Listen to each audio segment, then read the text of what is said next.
Comment ça va? OK. Je suis très content d'être ici ce matin, de pouvoir participer à cette rencontre.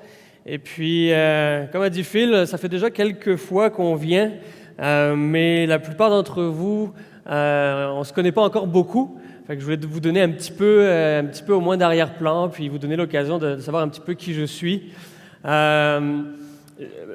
Peut-être la chose qui paraît la première, malgré mes 15 ans d'immersion totale, c'est que j'ai encore un accent. J'ai grandi en France, je suis né en France, j'ai grandi en France. J'ai passé les 20 premières années de ma vie là-bas, puis toute ma famille est encore là-bas. Je suis venu au Québec en 2000 pour étudier 1 an. Mon plan, c'était d'étudier 1 an puis de repartir. Et puis, ça fait 15 ans que je repars pas. Fait que, j'ai trouvé ma femme ici. Merci le Québec de m'avoir donné ma femme. Wouh! Fait que j'ai trouvé que c'était une assez bonne raison pour que je reste le reste de ma vie ici. Fait que, en tout cas, jusqu'à aujourd'hui. J'ai donc ma femme, on a 3 jeunes enfants, 2 filles puis un garçon, 8, 7, 5 ans, qui mettent beaucoup de vie puis d'énergie dans notre vie puis dans notre maison. On a donc étudié ensemble, ma femme et moi, plusieurs années. Après ça, on s'est établi à Gatineau, d'où elle est native. Et puis, après quelques temps, moi, j'ai enseigné quelques temps le français à des employés du gouvernement. À Ottawa, la demande était grande là-bas pour ça. Et puis après ça, j'ai commencé à travailler dans les églises. J'ai travaillé dans 3 églises. On habite présentement à Québec, puis on va se croiser sur la 20 avec Robert dans quelques temps, là. Lui, il s'en va là-bas, puis nous, Dieu voulant, on vient ici pour travailler avec Sherbrooke puis Magog, avec Église 21. C'est d'ailleurs un sujet de prière, si vous voulez continuer à nous soutenir dans la prière. On n'a pas encore tout à fait tout réglé. L'inspection de notre maison n'est pas encore finie. On a des dossiers à régler.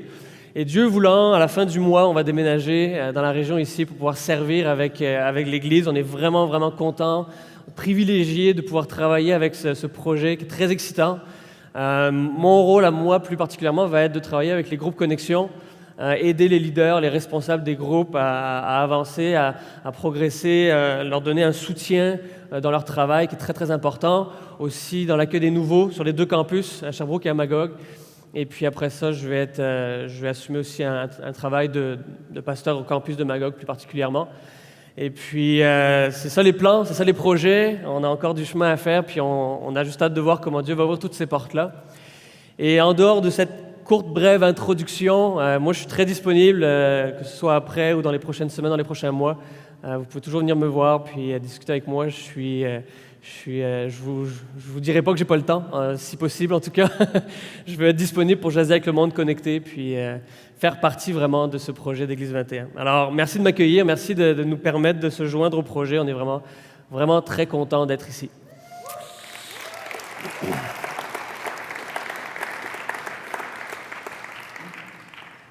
On continue cette série qui s'appelle Extraordinaire et qui, c'est quasiment un jeu de mots le titre de la série parce que finalement on regarde la vie de personnes très ordinaires, de gens ben normaux qui nous ressemblent comme vous et moi. Puis ce qui fait que leur vie est extraordinaire, c'est parce que Dieu est venu à un moment donné puis a fait un travail dans leur vie. Et c'est pas l'individu en tant que tel, comme personne, qui est extraordinaire, plutôt que c'est Dieu qui rend cette vie extraordinaire parce que Dieu est extraordinaire. Et c'est ça qu'on veut prendre le temps de regarder dans cette série. Et puis, ce matin, la personne qu'on va regarder, la vie qu'on va observer ensemble, c'est la vie de Joseph, que probablement vous êtes très familier avec. Si vous n'êtes pas familier avec, mon but, c'est que à la fin de la matinée, vous ayez une meilleure vision d'ensemble de sa vie, puis de pourquoi est-ce que sa biographie se retrouve dans la Bible, finalement. Je ne sais pas si vous connaissez, il y a un jeu qui est le fun à jouer, ça s'appelle « Bonne nouvelle, mauvaise nouvelle ». Je ne sais pas si ça vous dit quelque chose. C'est un jeu où, finalement, on dit une phrase, puis l'autre personne doit répondre, mais à l'opposé. Fait que ça va comme ceci. Par exemple, toi, tu dis « Bonne nouvelle, j'ai gagné 1 million au loto ». Fait que là, l'autre personne doit répondre avec une mauvaise nouvelle. Par exemple, « Ah, mauvaise nouvelle, les taxes m'en ont pris la moitié ». C'est le fun, hein, comme jeu. Là, après, l'autre personne répond « Oui, mais bonne nouvelle, il me restait quand même pas mal d'argent après. Oui, mais mauvaise nouvelle, il y a un voleur qui est venu puis qui a piqué mon argent. Ouais, mais bonne nouvelle, le voleur a été arrêté. Ouais, mais mauvaise nouvelle, il avait déjà tout dépensé. » Ça devient compliqué, là. Puis, c'est le fun quand c'est un jeu, mais quand c'est ta vie, t'es comme... OK, c'est quoi la prochaine affaire? Puis dans la vie, des fois, c'est pas bien organisé. Des fois, c'est plusieurs mauvaises nouvelles d'affilée. Puis là, t'as triché, t'es éliminé. Non, ça marche pas, c'est la vie. Fait que... Qu'est-ce qu'on fait? Parce que le problème, c'est que nos vies ressemblent souvent à ça. On ne sait pas de quoi la journée va être faite, on ne sait pas de quoi la semaine va être faite. Puis là, il arrive quelque chose, que ce soit une bonne ou une mauvaise nouvelle, puis on se dit, hey, un, je ne l'avais pas vu venir, deux, je n'ai pas de contrôle dessus, trois, qu'est-ce que je fais avec ça? Comment est-ce que je comprends? Comment est-ce que je deal avec cette situation qui vient de m'arriver? Puis comment est-ce que j'interprète ces événements-là? Quelle rationalisation je peux faire quand il arrive quelque chose de complètement imprévu dans ma vie? Évidemment, on est quand même dans une meilleure position quand c'est une très bonne nouvelle qui arrive dans notre vie. Quand une bonne chose arrive dans notre vie, on est comme « Yes, c'est vraiment le fun, on est content, on l'attendait depuis longtemps, on était dû pour quelque chose comme ça, puis on en profite, on rentre dedans là, complètement, on l'accueille à bras ouverts, puis on en profite complètement. » Mais quand à la place, c'est une mauvaise nouvelle, on est appelé à passer à travers, mais aussi on doit savoir quoi faire avec ça. Comment est-ce qu'on comprend ces événements-là? Comment est-ce qu'on survit à travers? Puis comment est-ce qu'on entrevoit l'avenir en sachant que ce soit une bonne ou une mauvaise nouvelle qui arrive après, on n'a pas de contrôle dessus, puis on a besoin de trouver des réponses à ces questions. Comment est-ce que ça arrive? Vers quoi ça mène? C'est quoi le sens de tout ça? Et c'est quoi mes outils finalement pour cheminer, pour avancer dans une vie où je ne sais pas quelle carte va m'être donnée demain? Est-ce que ça va être écrit bonne nouvelle dessus, mauvaise nouvelle dessus? Est-ce que je vais avoir ce qu'il faut pour passer à travers? Quel sens on peut donner à tout ça? Parce que depuis la nuit des temps, depuis l'Antiquité, l'être humain est hanté par une question existentielle. C'est quoi le sens de la vie? Fait que quand tu es sur le bord de la plage avec les pieds cantés, un cocktail puis un livre, le soleil, c'est les vacances, tu n'es comme pas tourmenté par c'est quoi le sens de la vie? Tu es comme je vais entendre les vagues puis boire mon cocktail. Je suis en paix avec la vie, tu sais, qui me donne ce qu'elle veut. Mais quand on est dans une épreuve, quand il arrive des choses qui nous font remettre tout en question, cette question-là en particulier est extrêmement importante. Et notre vie est remplie de manières d'éviter la question. Notre existence puis notre société nous donne toutes sortes de sorties de secours pour qu'on n'ait pas à faire face à cette question. C'est quoi le sens de la vie? Parce qu'à partir du moment où on se pose la question puis qu'on fait face à cette question, c'est une torture, on est tourmenté parce que si jamais on ne trouve pas de sens, il n'y a aucun être humain qui est capable de supporter cette question sans réponse. Et alors on cherche toutes sortes de réponses d'abord, on veut donner des réponses à cette question, puis en deuxième lieu, quand on n'en trouve pas, on veut trouver des manières de fuir la question. Je ne sais pas si je sais que j'ai déjà mentionné ça dans le passé, mais je ne sais pas si vous connaissez la chanson de Nadja qui dit « Des réponses, j'en ai pas, mais j'ai tout un tas de baumes qui durent quelques secondes. » Autrement dit, il n'y a rien qui va régler la situation, mais au moins pour quelques secondes, on peut encore trouver des manières de supporter notre réalité, quelques secondes à la fois. Puis arrivé au bout, il faut trouver autre chose qui va nous aider à vivre encore pendant quelques secondes dans cette vie dans laquelle on n'arrive pas à trouver un sens.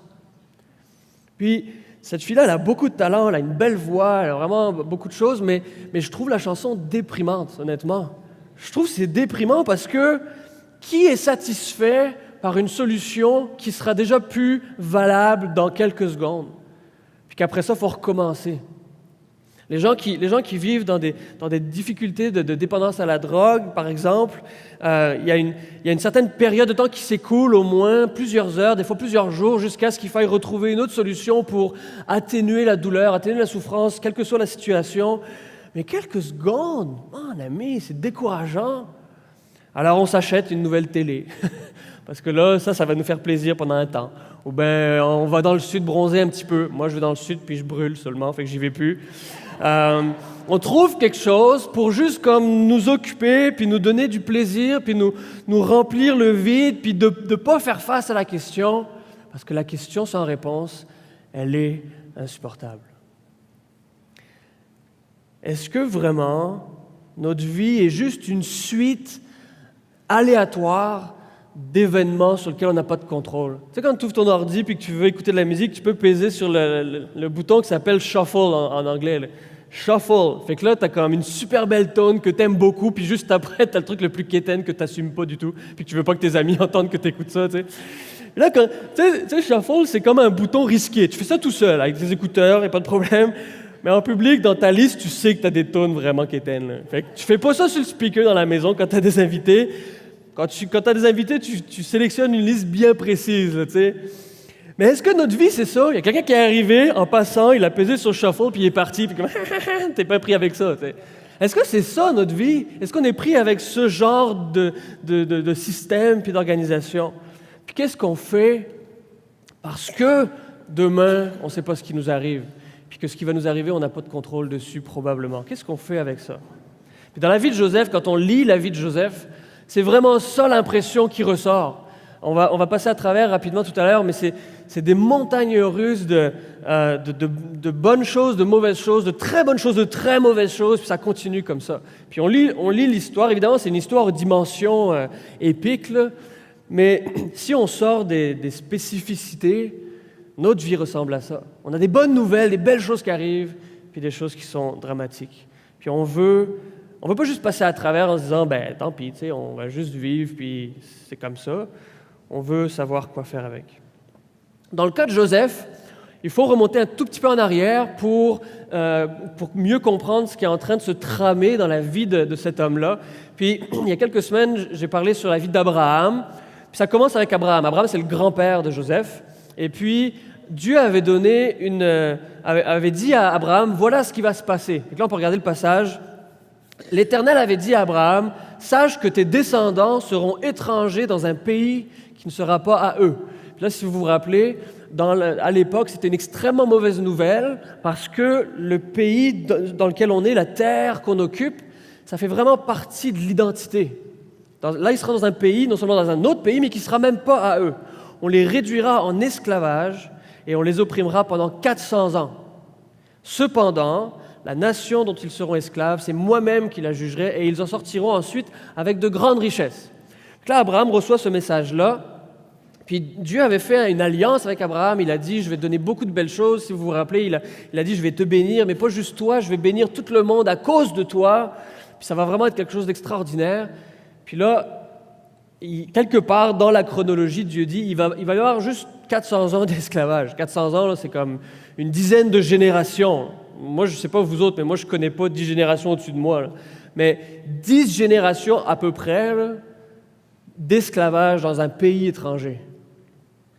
Et là, on se demande, mais voyons, comment ça va arriver que quelque chose comme ça puisse se passer, de se faire emmener dans un autre pays, puis d'être 400 ans en esclavage. On arrive à la période de Joseph.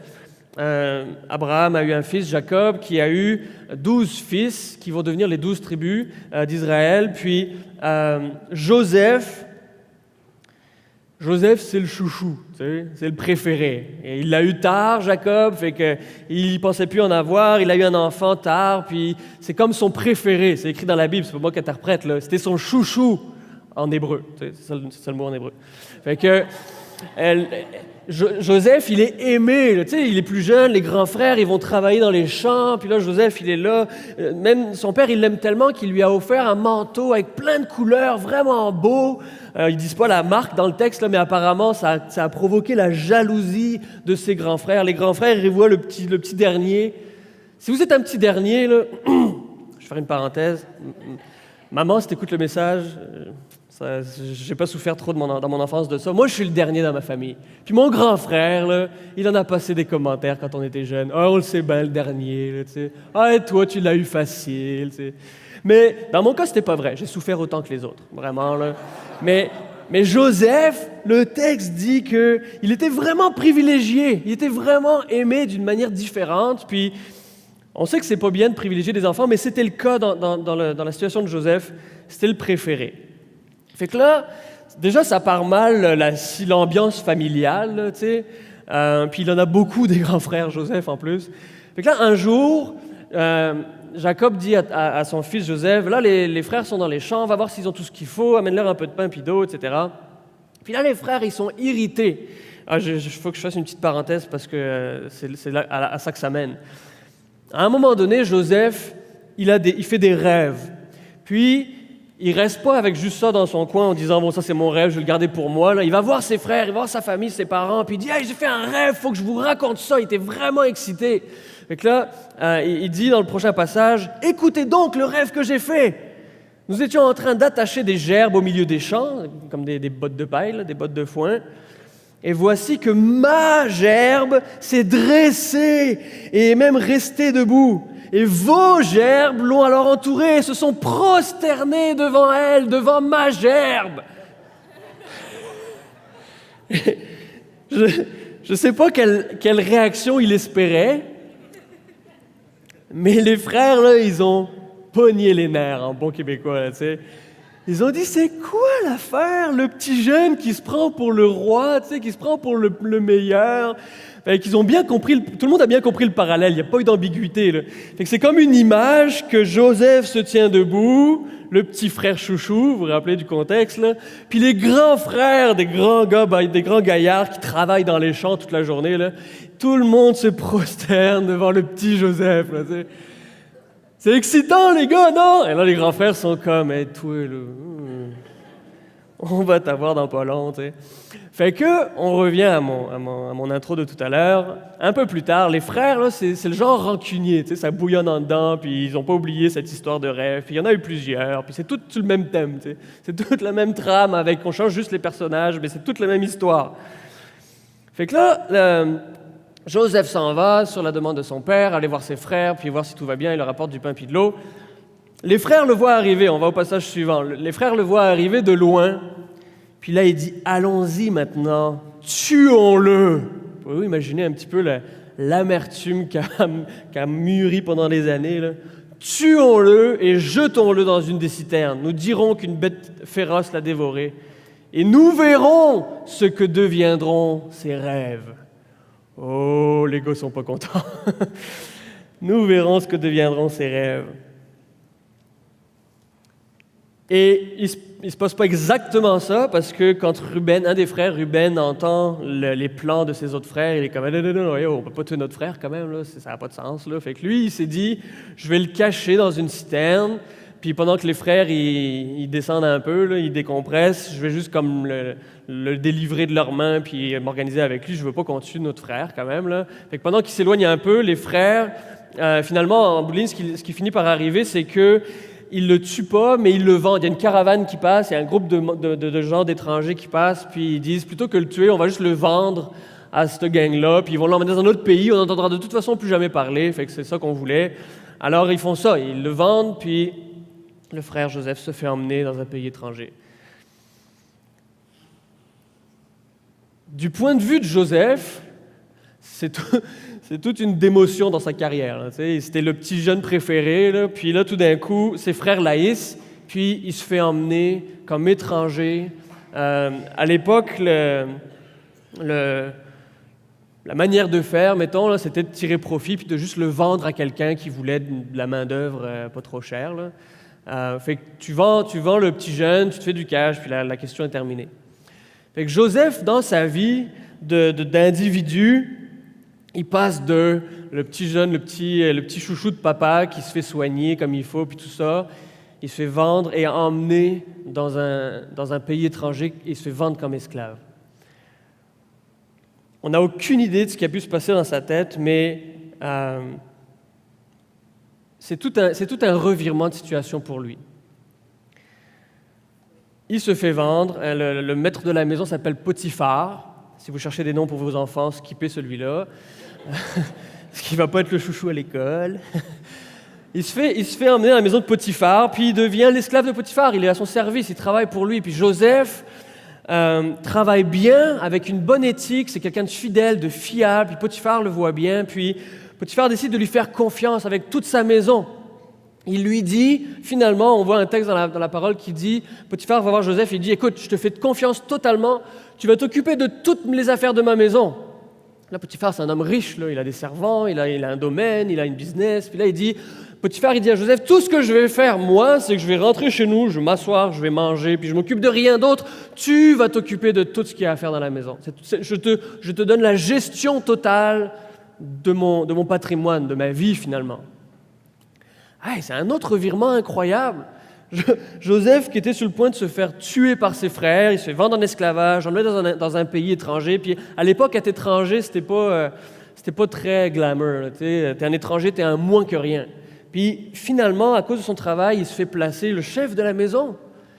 Quel revirement, finalement. Dieu est bon dans sa vie d'avoir permis que quelque chose d'aussi mal évolue pour arriver à une conclusion si belle. Fait que là, c'est le temps de la carte mauvaise nouvelle. Fait que là, Joseph, il est vraiment à son affaire. Puis la femme de Potiphar, le texte dit, Joseph était beau de figure. Fait qu'un jeune homme beau, qui travaille bien, qui fait bien ses affaires, qui est fiable, la femme de Potiphar vient voir Joseph. Elle dit à Joseph, « Oh, Joseph, si tu savais, mon mari, il est souvent parti, je suis malheureuse. » Quelqu'un qui commence comme ça, c'est comme... tu t'en débarrasses vite, là. Mais elle commence à lui faire toute une scène de « prends-moi en pitié ». Puis finalement, elle veut coucher avec lui. Elle dit à Joseph, dans des termes très subtils, « Couche avec moi ». Et là, Joseph, lui, il se dit, « Hey, je peux pas faire ça. Mon maître, il m'a confié toute chose, il me fait confiance, je veux être fidèle envers lui, je veux faire le bien, il n'y a aucun moyen que ça arrive. » Fait que elle pogne les nerfs et elle pogne son manteau.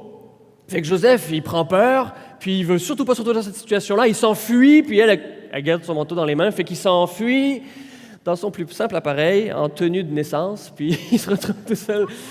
J'ai pas amené de slide pour celle-là.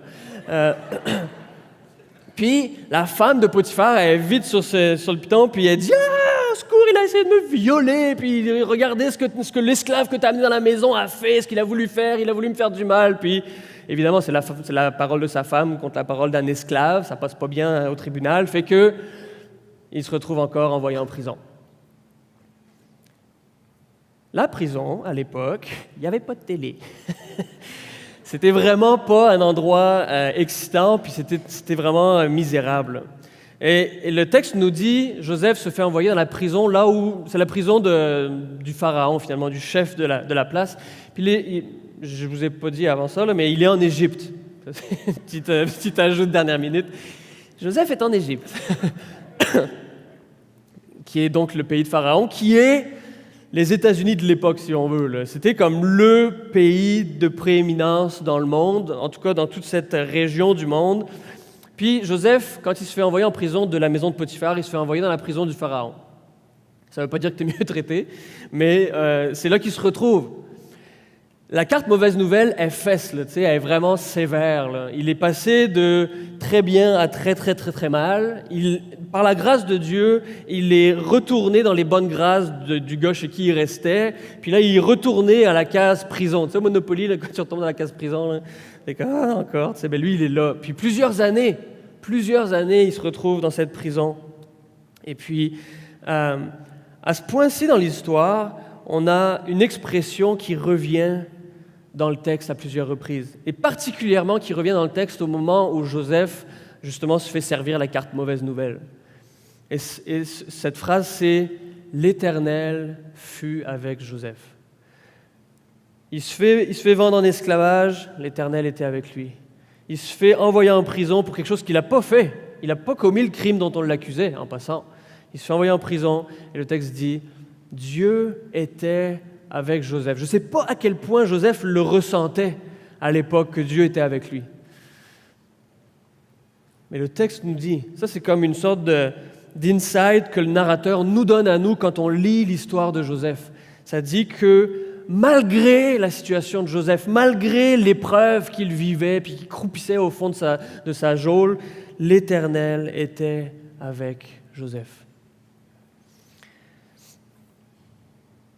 Et Dieu continue à faire un travail que Joseph probablement réalise absolument pas. Même encore en prison, il se passe la même chose que dans la maison de Potiphar. Il commence tout en bas, puis petit à petit, les gardes de la prison réalisent que Joseph, c'est un gars correct. Joseph, c'est un gars, là, on peut lui faire confiance, il est fiable, puis il commence à lui donner des responsabilités dans la prison, puis il commence à être utile, puis à changer un peu de statut. Il est toujours en prison, c'est pas glorieux, là, mais il commence à avoir une certaine réputation et une confiance qui lui est accordée. Puis dans la prison, il y a 2 gars avec lui. Puis ces 2 gars-là, c'est 2 personnes qui servaient le Pharaon, qui lui apportaient de la nourriture, qui lui apportaient du vin, etc. Puis eux autres étaient là temporairement. Ils avaient fait quelque chose de pas bien, puis ils s'étaient fait envoyer en prison, mais probablement que le Pharaon n'allait pas les laisser là, puis qu'il allait les rappeler à son service. Puis Joseph leur a dit, quand vous retournez auprès du roi, parlez en ma faveur, dites-lui quelque chose, je suis en prison pour quelque chose que je n'ai pas fait, peut-être que lui fera quelque chose. Peut-être que Joseph se disait, je ne sais pas comment, mais je sais que Dieu est à l'œuvre. Peut-être que Dieu va utiliser Pharaon pour me faire sortir, puis c'est Pharaon qui est en position d'autorité ici. Fait qu'il a dit à ses 2 camarades de cellule, si vous retournez auprès de Pharaon, glissez-lui un mot en ma faveur. Puis là, pendant que les 2 gars étaient encore avec Joseph dans la prison, il y a encore eu une histoire de rêve. Joseph, il y a vraiment tout au long de sa vie, il y a des affaires qui tournent autour des rêves. Puis les 2 gars ont eu un rêve chacun. Puis ils sont en prison, évidemment, tu n'as pas grand-chose à faire dans ta journée, fait que tu jases de ce qui se passe, puis même quand c'est un rêve, puis que ça a l'air bizarre. Fait que là, le gars dit à Joseph, « Hey, j'ai fait un rêve, c'est vraiment curieux. » Puis là, il raconte son rêve, puis Joseph, il dit, « Hey, ton rêve, je sais ce que ça veut dire. C'est comme ça annonce quelque chose qui s'en vient, je sais ce que ça veut dire. » Puis pour le premier qui raconte ça, Joseph dit, « Dans 3 jours, le Pharaon va te rappeler auprès de lui, puis tu vas recommencer à travailler pour lui. » Puis c'est là qu'il lui dit, « Parle au Pharaon en ma faveur, s'il te plaît. » Puis là, le deuxième, il dit, « Hey, moi aussi, j'ai fait un rêve. » Puis là, il raconte le rêve à Joseph, et Joseph, il dit, « Ben, ça va être plus compliqué dans ton cas à toi. Dans 3 jours, tu vas te faire raccourcir par en haut. » Et c'est ça qui est arrivé. Comme quoi, les rêves, c'est pas toujours gagnant. Mais, fait que là, il y a quelque chose de spécial. Les gens commencent à comprendre, Joseph est spécial. Joseph est pas comme n'importe qui. Lui, il sait comment interpréter un rêve. Il entend le rêve que tu as fait, puis il est capable de te dire ce que ça signifie. OK, c'est pas tous les jours qu'on croise quelqu'un comme ça. Fait que l'histoire avance, le gars est retourné auprès de Pharaon, puis là, Pharaon, il est tourmenté. Je vais essayer de passer vite là-dessus parce qu'on s'en vient vers quelque chose de vraiment important. Pharaon est tourmenté parce qu'il fait des rêves, puis là, il raconte les rêves aux gens autour de lui, puis lui, il avait des spécialistes pour tout, parce qu'il a de l'argent, fait qu'il peut engager qui il veut. Fait qu'il a des spécialistes pour tout, fait qu'il va voir ces spécialistes de toutes sortes d'affaires, puis il leur dit « J'ai fait un rêve, expliquez-moi ce que ça veut dire. » Puis là, les gens sont comme « J'ai aucune idée, je sais pas ce que ça veut dire, c'est vraiment bizarre, peut-être tu devrais prendre des Advil avant de te coucher, mais ça, je sais pas, tu sais. » Fait que là, plusieurs fois, le Pharaon est tourmenté plusieurs fois par le même rêve, puis il n'y a personne qui est capable de lui donner une explication qui lui apporterait de la paix. Fait que là, son serviteur qui lui amène sa nourriture, il se rappelle, il dit « Hey, t'as un rêve que tu sais pas quoi faire avec? Moi, je connais quelqu'un, il est dans ta prison, puis lui, il interprète les rêves, puis quand il dit quelque chose, ben ça arrive. » Et il se souvient parce que son collègue, quick, fait qu'il dit « Je sais qui tu dois aller voir Joseph qui est en prison. C'est un étranger, il était esclave, il est dans ta prison. Si tu lui racontes ton rêve, il va pouvoir te l'expliquer. » Fait que, une chance qu'il y a eu un rêve, parce qu'en passant, le gars, il avait quand même oublié Joseph, il n'avait rien dit à son sujet, lui, il a été libéré, puis il n'avait rien fait pour aider son collègue. Fait que finalement, Pharaon fait appeler Joseph, il lui dit « Joseph, viens-t'en ici, apparemment, tu sais expliquer des rêves, moi j'ai un rêve, je voudrais que tu me l'expliques. » Fait que, il raconte son rêve, c'est une histoire de vaches, des grosses vaches, des petites vaches, des gros épis, des petits épis. Puis, ce que le rêve signifie finalement, on ne rentrera pas dans les détails, lisez le texte, c'est extrêmement fascinant, c'est vraiment cool.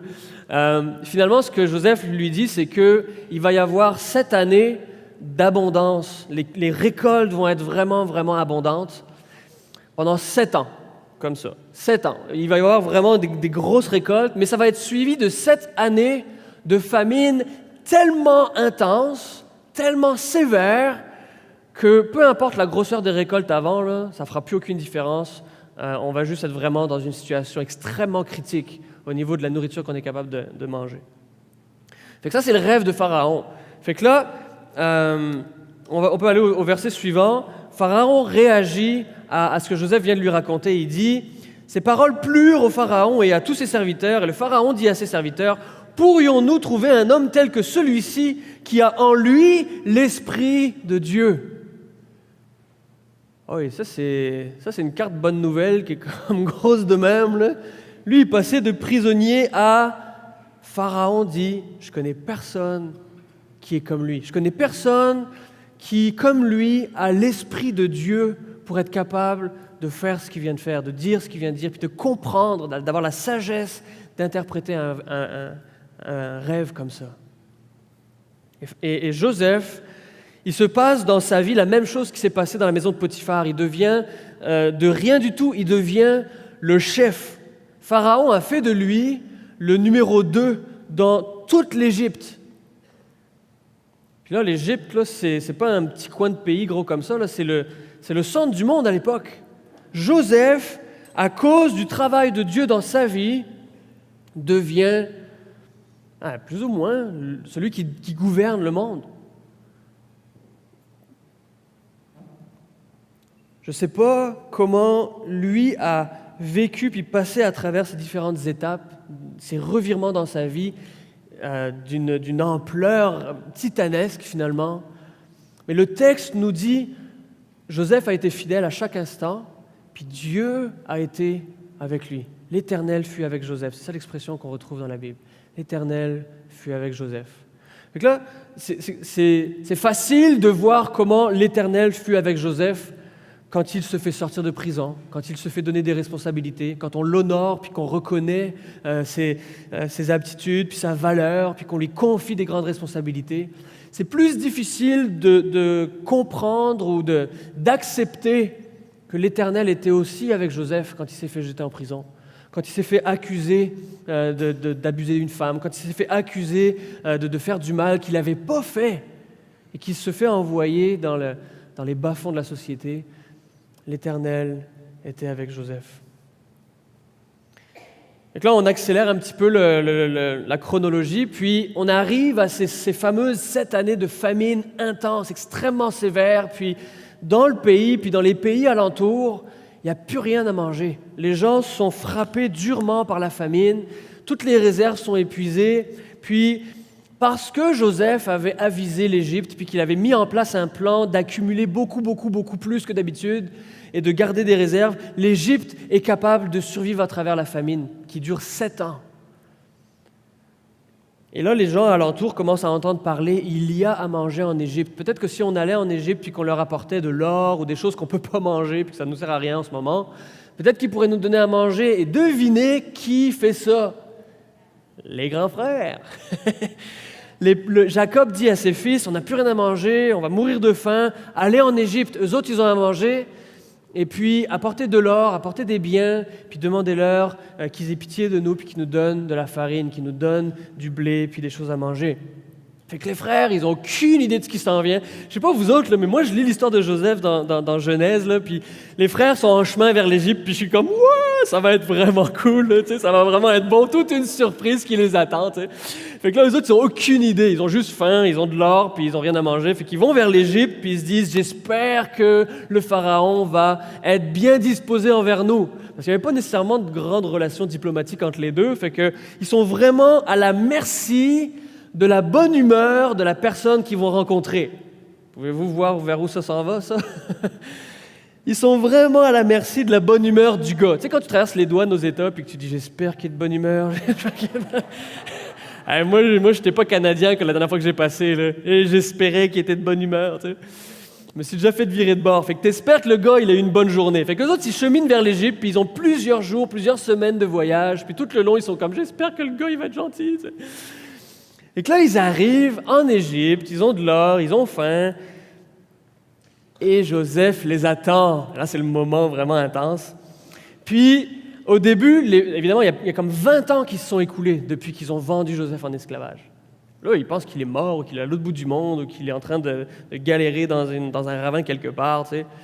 Fait que là, ils rencontrent le numéro 2 d'Égypte, puis ils le reconnaissent pas. Sûrement qu'il est habillé comme eux autres, il est coiffé, etc. Ils le reconnaissent pas. Fait que là, tout ce qu'ils disent, c'est on a de l'or, on a faim, est-ce qu'on peut faire un échange? Puis le texte nous dit que Joseph était profondément ému de revoir ses frères.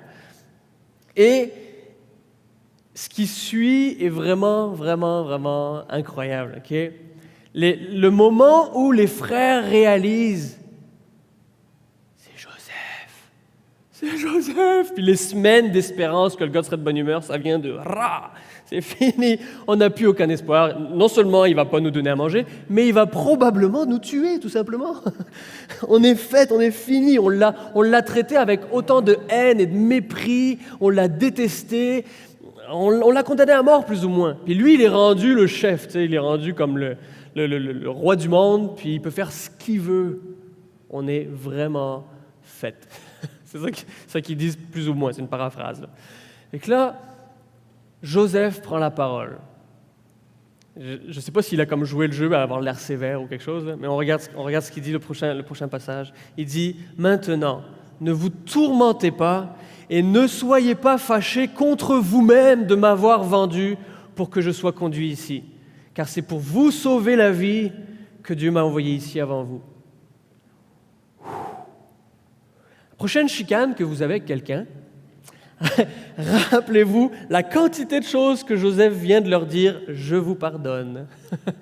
C'est incroyable. Il dit « Ne soyez pas fâchés contre vous-même ». C'est pas ça le problème, là. Le problème, c'est si lui est fâché contre eux-mêmes, contre eux autres. Puis il est en train de leur dire « Non seulement moi, je ne suis pas fâché contre vous de m'avoir condamné à mort, mais même vous, il est en train de leur dire « Ne vous sentez pas coupable, ne vous sentez pas mal de ce que vous avez fait. » Et je ne sais pas vous autres, là, mais ça n'aurait pas été ma réplique si j'avais été dans ces souliers. Là. Ne vous accusez pas d'avoir fait le mal contre moi, car c'est pour vous sauver la vie que Dieu m'a envoyé ici avant vous. OK, ça change un petit peu l'affaire, ça change un petit peu la vision du monde, la vision des choses que Joseph pouvait avoir. Il est en train de dire ici, c'est vrai que j'ai vécu tout un tas d'affaires, c'est vrai que ça a été difficile, c'est vrai que j'ai vécu des hauts et des bas assez majeurs, mais je comprends aujourd'hui que Dieu était en train d'accomplir un plan. Et ce plan, c'est que je vous sauve la vie. C'est que votre vie soit préservée aujourd'hui. Et ça change la perspective. Comment est-ce qu'on interprète une mauvaise nouvelle, une bonne nouvelle? Quel sens est-ce qu'on peut donner quand quelque chose comme ça arrive dans notre vie? Est-ce que c'est la chance? Est-ce que c'est la malchance, le karma, le destin? Donne-lui le nom que tu veux. Joseph est en train de dire, Dieu a fait en sorte que je me retrouve ici aujourd'hui et le but, c'est que je puisse vous sauver la vie.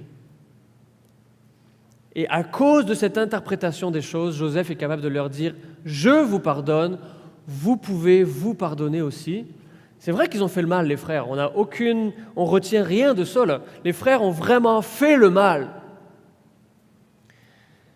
On va aller au passage suivant et Joseph explique un petit peu davantage encore ce qu'il veut dire par là. Joseph leur dit à ses frères « N'ayez pas peur. » Je suis convaincu que c'était pertinent qu'ils disent ça.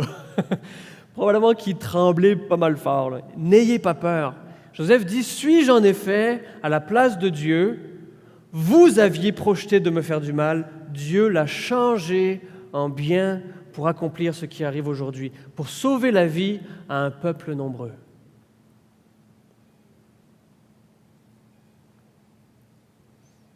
On découvre même dans le texte que Dieu a permis que la famine arrive.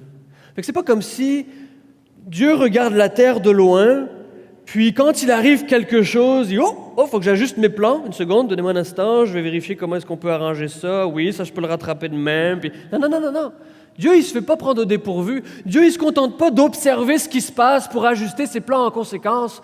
Dieu est complètement actif puis à l'œuvre à travers tout ce qui se passe. Puis c'est vrai que les frères, ils n'avaient aucune intention de dire « Hey, Dieu, tu as un plan, sais-tu quoi? Nous, on va t'aider. On va vendre Joseph.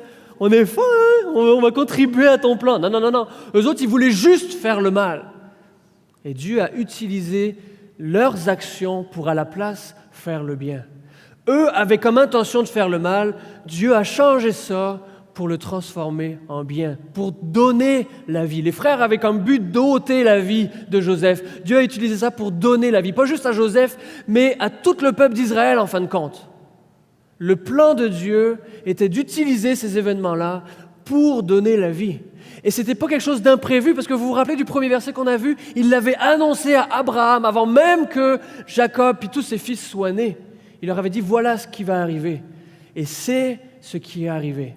Et ça, en termes bibliques, on appelle ça la souveraineté de Dieu. Dieu est souverain, ça veut dire que Dieu est complètement au contrôle. C'est lui qui dirige, c'est lui qui décide tout ce qui se passe.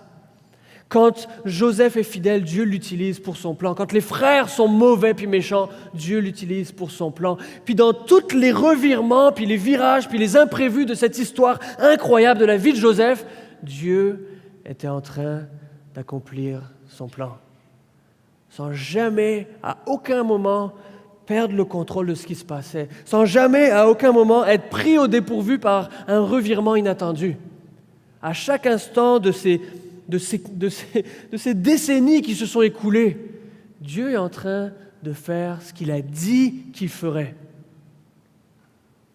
Et quand on continue l'histoire, Dieu continue de faire ce qu'il a dit qu'il ferait. Dans le message qu'il avait donné à Abraham, il avait dit « Ton peuple va être emmené dans un pays qui n'est pas le sien, l'Égypte. Ils vont être esclaves pendant 400 ans. Et ensuite, je vais les libérer et ils vont repartir avec de grandes richesses. » Et si on continue la lecture du texte, c'est exactement ce qui est en train de se passer dans le texte.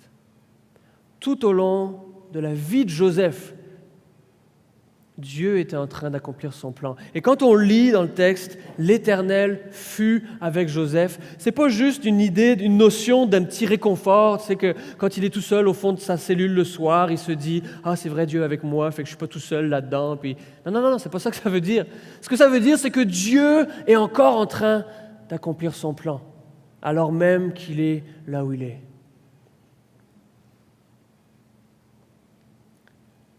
La souveraineté de Dieu, le contrôle de Dieu, le plan qu'il accomplit dépasse tout ce que moi je peux faire, dépasse tout ce que les autres autour de moi peuvent faire aussi. Que j'ai le travail que j'ai envie d'avoir, ça n'altère pas le plan de Dieu. Que je rencontre la personne au moment où j'aimerais la rencontrer, mon âme sœur, ça ne change pas le plan de Dieu. Que j'ai la santé que je voudrais avoir aujourd'hui ou non, Dieu est encore en train d'accomplir son plan. Il est à peine 11h20, on ne sait pas ce que le reste de la journée nous réserve, on ne sait pas ce que la semaine qui s'en vient nous réserve, on ne sait pas ce que le mois qui s'en vient nous réserve. Mais une chose est sûre à travers tout ça, c'est que Dieu continue d'être souverain. On a des travaux à faire sur notre maison avant de pouvoir déménager. Ça doit arriver quelque temps à la fin de la semaine qui vient. Puis ça peut virer d'un bord ou de l'autre. Ça peut bien se passer comme ça peut vraiment être une catastrophe. C'est live, là, ce que je vous dis, là. C'est là qu'on est. Puis on n'a aucune idée. Puis est-ce que ça nous fait paniquer? Oui. Est-ce qu'on est complètement zen puis en paix là-dedans? Non. Mais on a une promesse qui nous est donnée et qui est vraie. C'est que peu importe ce qui s'en vient, Dieu continue à être au contrôle. Dieu continue à accomplir son plan. Dieu continue à faire ce qu'il a dit qu'il ferait. Je ne sais pas quand, je ne sais pas comment, mais Dieu continue à accomplir son plan. Et la vie de Joseph nous pointe vers la vie de Christ finalement, qui lui a vécu on voit la vie de Joseph, puis on dit, ce gars-là, il a été juste toute sa vie, il a été droit toute sa vie, il a été intègre toute sa vie, puis pourtant il a beaucoup souffert. Et Dieu l'a utilisé pour préserver la vie de beaucoup. Dieu l'a utilisé pour sauver la vie d'un peuple entier en bout de ligne.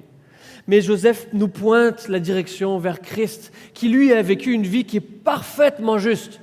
Il n'a pas commis un seul péché, nous dit la Bible, et Dieu l'a utilisé pour accomplir son plan, qui était de donner la vie, pas juste à quelques frères méchants, pas juste à une nation, mais à un monde entier. Dieu a envoyé Jésus-Christ pour souffrir. Est-ce que dans la vie de Jésus, on peut voir qu'il y a des cartes mauvaises nouvelles qui sont rentrées une couple de fois? Jésus a donné sa vie parce que le plan de Dieu, c'était de nous donner la vie. Et c'est ça que ça prenait.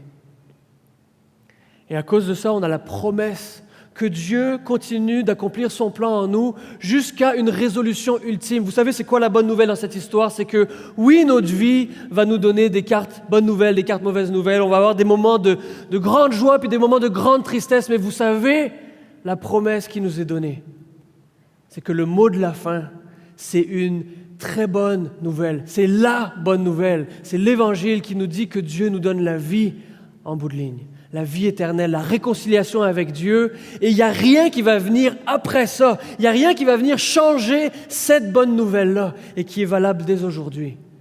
Ça, c'est la bonne nouvelle que Dieu nous dit. Amen, amen, amen.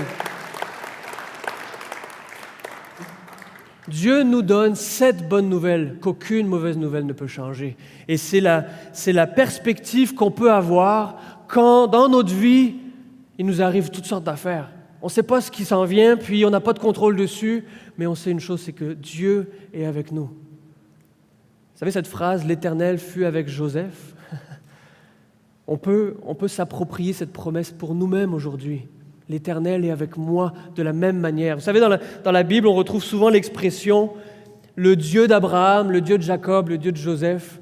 Puis on se dit, OK, c'est quoi le rapport? Peut-être je ne comprends pas ce que ça signifie. Mais ce que ça signifie, c'est que quand Dieu était avec Joseph, quand Dieu a fait des promesses à Abraham, quand Dieu était avec ces hommes qu'il a utilisés pour faire des choses extraordinaires, il est avec nous de la même manière. L'Éternel fut avec Joseph. Dieu est avec toi de la même manière aujourd'hui.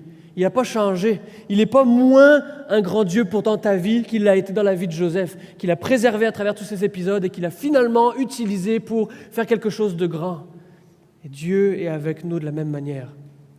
Il y a un pasteur qui a formulé cette pensée finalement. Qu'est-ce qu'on peut faire face à une vie qui semble juste complètement aléatoire? On dirait que quelqu'un a pesé sur shuffle, puis ça va mal depuis. Là. Comment est-ce qu'on peut considérer notre vie dans ce genre de contexte-là? Puis il l'a dit de cette manière-là. On peut aller à la prochaine slide. Il dit « Aucun chrétien ne choisit la souffrance. » Personne même ne choisit la souffrance. Il n'y a pas personne qui vit sa vie en disant « Moi, j'ai envie de prendre des risques, je vais comme choisir la souffrance un petit peu. » Aucun chrétien ne choisit la souffrance. Il choisit au contraire la volonté de Dieu, comme Jésus, que cela implique de la souffrance ou non. Pourquoi est-ce qu'on dirait aujourd'hui « Moi, je choisis de suivre Dieu, peu importe. » Je choisis de suivre Dieu même si ce chemin-là comporte de la souffrance. Parce que celui qui dirige notre vie, c'est Dieu. Ce n'est pas la chance. Ce n'est pas la chance qui va faire en sorte qu'il va t'arriver quelque chose de bien aujourd'hui ou demain. Ce n'est pas la malchance qui va faire en sorte que tu vas tomber sur un pépin cette semaine.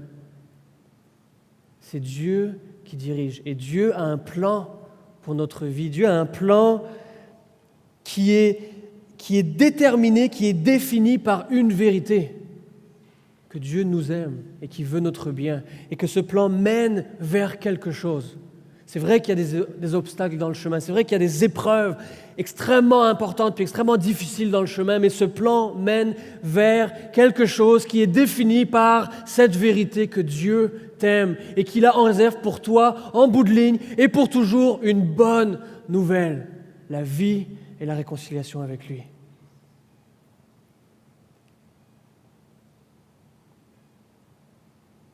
C'est le défi avec lequel je veux nous laisser. Dans les prochaines heures, dans les prochains jours, quand il va arriver quelque chose d'imprévu, qu'on fasse une démarche consciente pour dire, est-ce que j'interprète ça comme de la malchance? Est-ce que j'interprète ça comme le destin qui avait ça en réserve pour moi? Ou est-ce que je crois en fait que c'est Dieu qui dirige? Et je sais pas pourquoi est-ce que ça arrive. Je n'ai pas d'explication précise pour le pourquoi. Mais je veux croire que ce n'est pas la chance qui dirige ma vie, mais que c'est Dieu. Parce que lui-même, est-ce que la chance puis le destin t'aiment? C'est assez branlant comme système de pensée. Mais Dieu nous dit, moi je t'aime, moi je suis avec toi, moi j'ai un plan pour ta vie. Puis j'ai tout sacrifié pour te donner la bonne nouvelle, la meilleure nouvelle que rien va venir changer, qui ne va jamais être coupée par une mauvaise nouvelle ensuite. Cette nouvelle, c'est la vie éternelle, la réconciliation avec moi. J'aimerais inviter les musiciens à s'avancer, puis je voudrais terminer par un mot de prière.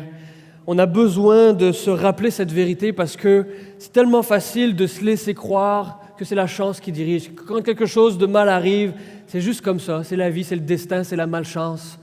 Mais ça, c'est pas vrai. Ça, c'est un mensonge qui nous amène à douter que Dieu prend soin de nous, à douter que Dieu est avec nous dans la souffrance, de douter que Dieu est celui qui nous emmène, qui nous conduit. Que ce soit dans un moment difficile ou que ce soit dans un moment de joie puis de bénédiction, c'est Dieu qui conduit parce qu'il a un plan et que rien ne vient changer ce plan-là. Avant de terminer, j'aimerais qu'on puisse se courber ensemble, puis prier et demander à Dieu de continuellement nous convaincre et nous rendre conscients de son travail dans nos vies. Prions ensemble. Merci Seigneur pour l'histoire de Joseph qui nous rappelle que tu es avec nous. Tu es avec nous aujourd'hui, tu es avec nous demain, dans l'imprévu, dans l'inconnu, tu es celui qui dirige.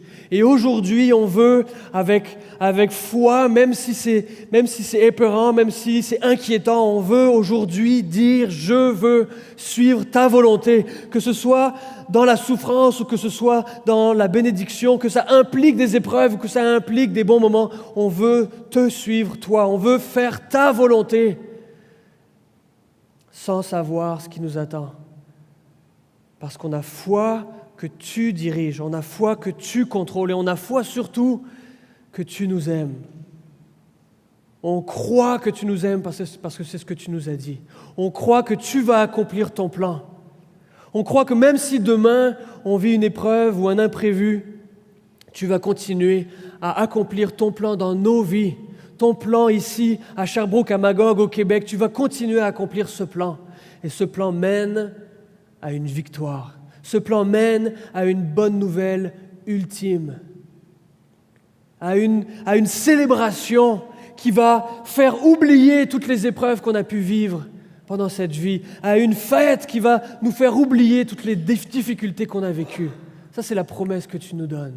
Et on veut te faire confiance. Alors on choisit aujourd'hui avec humilité, avec tremblement, avec crainte probablement, on choisit aujourd'hui de te faire confiance, puis de faire ta volonté, de suivre là où tu vas nous emmener et de te laisser, Seigneur, prendre soin de nous, de te laisser prendre soin de nos besoins, de te laisser prendre soin de nos inquiétudes, de te laisser prendre soin de ce qu'on n'est pas capable de faire et de te faire confiance avec le résultat.